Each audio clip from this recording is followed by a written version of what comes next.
Hi, and welcome back to our Fun Friday science lesson. I'm Griffin and this is Mari, and today we're going to use our homemade bug nets to catch some bugs.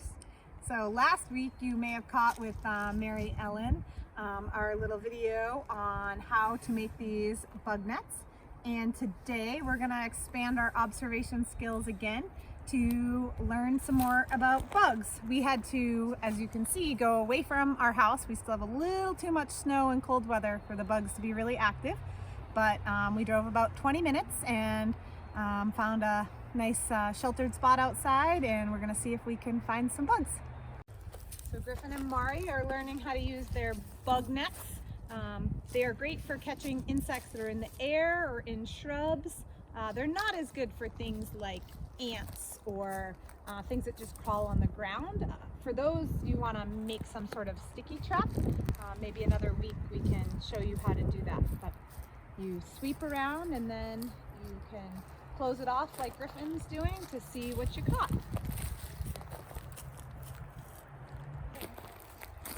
So Griffin, what did you catch? A bumblebee. Yeah, let's see if we can find it in our book. Here we go. Is it a California bumblebee? Does it have a yellow face? Yeah.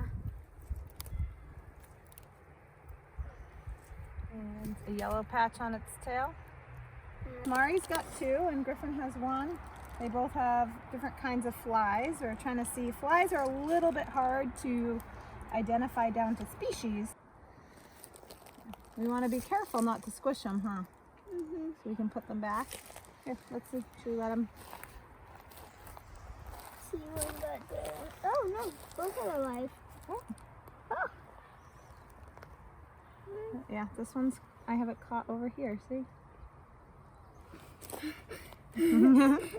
Whoa. No, I let mine go. So another trick, yeah, if you want them to stay in, if you flip it over, they fly up. So if you can, then they won't fly right out the top if you have some. Let's see what this guy is. Ooh. Yeah, it's a little fly. So you should watch Griffin and Mari. They're sweeping, trying to catch their bugs. You can sweep in the bushes or in the air if you see something.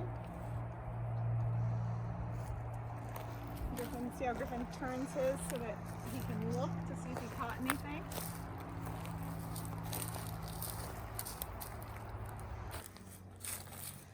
Once you sweep, if you close up the net, you can kind of look to see what you caught.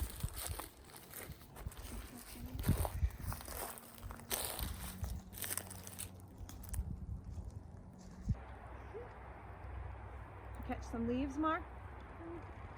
Yeah, that happens sometimes. I caught a spider. Oh, cool. So a spider is similar to an insect, but a little different. It has 8 legs instead of 6 is one of the easy ways to tell. So identifying insects is really similar to the ways that we were looking at identifying trees and birds.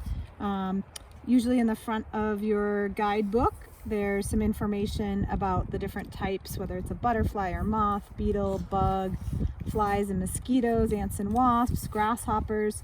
So you can see, and then it will tell you which page to find that type of bug on. Today, Griffin and Mari mainly found things in the bee and fly category. So even though some of these look like bees, these ones are actually flies. And then you move to the side and these ones are actual bees. So you have to pay attention to the details when you're identifying.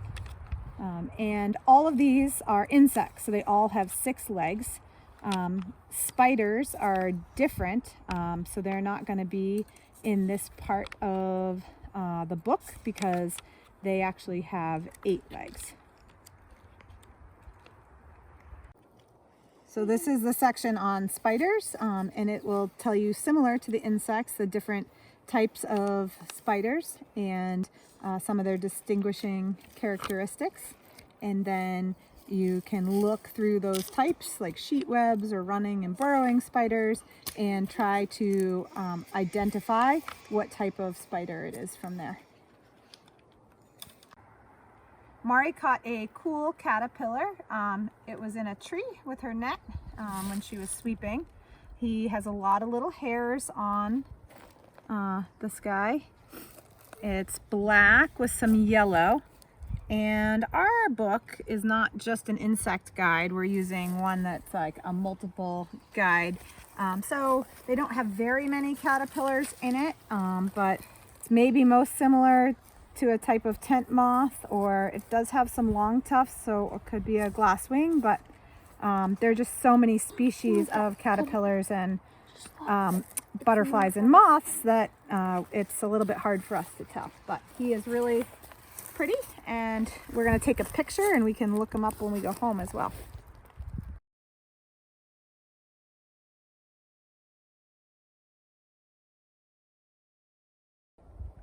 Thank you for joining us today. I hope you share photos of your insects with us. See you next time.